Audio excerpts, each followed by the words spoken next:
Di sini kita akan membahas tentang jenis pengangguran. Jenis pengangguran ada dua. Yang pertama, jenis pengangguran berdasarkan jumlah jam kerja yang dibagi menjadi tiga. Yang pertama, pengangguran terselubung. Yang kedua, setengah menganggur, dan pengangguran terbuka. Kemudian yang kedua, jenis pengangguran berdasarkan penyebabnya.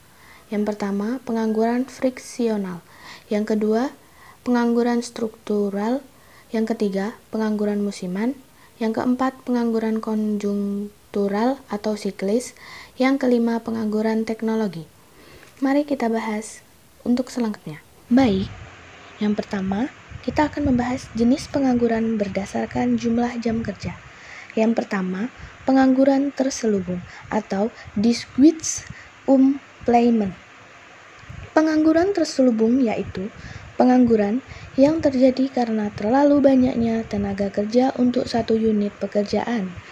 Padahal, dengan mengurangi tenaga kerja tersebut sampai jumlah tertentu tetap tidak mengurangi jumlah produksi. Contohnya saja, kuli. Yang kedua yaitu setengah menganggur atau lebih dikenal dengan underemployment. Setengah menganggur ialah di mana tenaga kerja yang tidak bekerja secara optimal karena tidak ada pekerjaan untuk sementara waktu. Atau dapat diartikan pula bahwa tenaga kerja setengah menganggur adalah tenaga kerja yang bekerja kurang dari 35 jam dalam seminggu.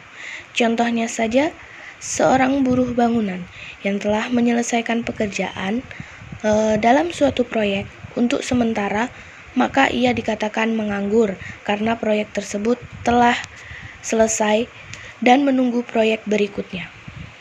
Baik, yang ketiga ada pengangguran terbuka atau open employment. Pengangguran terbuka ini adalah tenaga kerja yang betul-betul tidak mempunyai pekerjaan. Atau pengangguran ini terjadi ada yang karena belum mendapatkan pekerjaan, padahal telah berusaha secara maksimal. Dan ada juga yang karena malas mencari pekerjaan atau lebih sering dikenal dengan malas bekerja. Itulah tadi jenis pengangguran berdasarkan jumlah jam kerja. Mari kita bahas untuk penjelasan yang kedua yaitu jenis pengangguran berdasarkan penyebabnya. Yang pertama, pengangguran friksional atau frictional unemployment, di mana pengangguran jenis ini bersifat sementara. Biasanya terjadi karena adanya kesenjangan antara pencari kerja dan kesempatan kerja. Di mana dicontohkan seorang yang selesai sekolah kemudian mencari pekerjaan dan menunggu pekerjaan. Yang kedua ada pengangguran struktural atau structural unemployment. Pengangguran ini timbul akibat adanya perubahan struktural dalam ekonomi. Misalnya, tenaga kerja yang dibutuhkan untuk industri kimia menuntut persyaratan yang relatif berat, yaitu pendidikan minimal sarjana muda atau program D3, mampu menggunakan komputer dan menguasai minimal bahasa Inggris.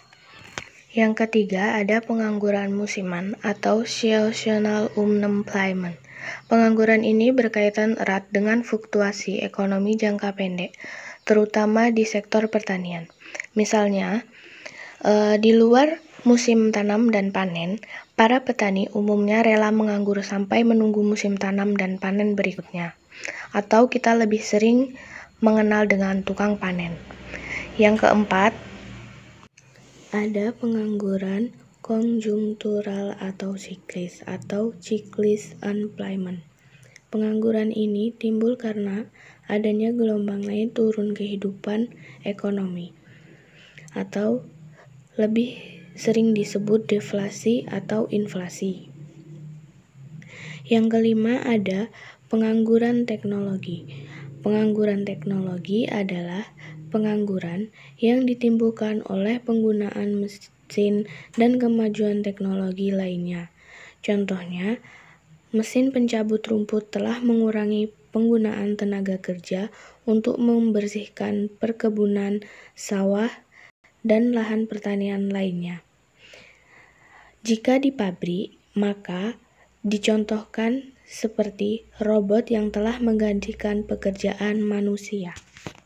Itulah beberapa jenis pengangguran berdasarkan jumlah jam kerja dan berdasarkan penyebabnya. Terima kasih.